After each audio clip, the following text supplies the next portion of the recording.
I was like, you know, when I had my child, I had to transfer from the University of Minnesota. And I'll tell you this quick story, too. This one's about John Calipari.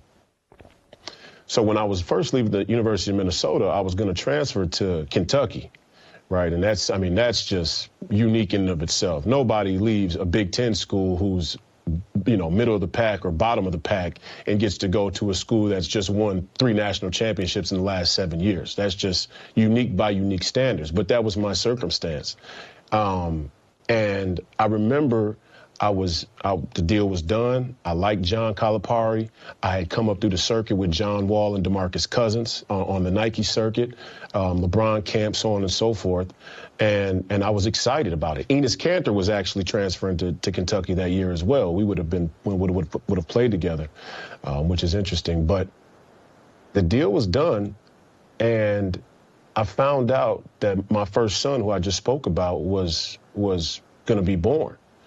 And so I told Calipari, I called him up and I'm like, you know, John, I just want to tell you that I'm having a child. I found out that I'm having my first son, and I'd like to be there when he's born. And John, he kind of chuckled, and he told me on the phone, he said, listen, we don't have any women in Wildcat Lodge. The magnifying glass is too big. The attention is too big. Everything around Kentucky basketball is too big. We can't have any of that, right? We can't have any. We don't allow any girls in Wildcat Lodge. And we hung up from that phone conversation, and that's when I made the decision to go to Iowa State. Why? Because Fred Hoiberg, who I had more of a personal relationship with, was friendly to the idea of my child's mother coming to live with me at college so that I could be there when my son was born. And that's what happened. And my son was born, and I was there at the hospital that day. And I went on to have a great career at Iowa State. And me and her had another child, a daughter, 2 or 3 years later. So I just say that to say I was unique because my talent afforded me people to work with me in that way.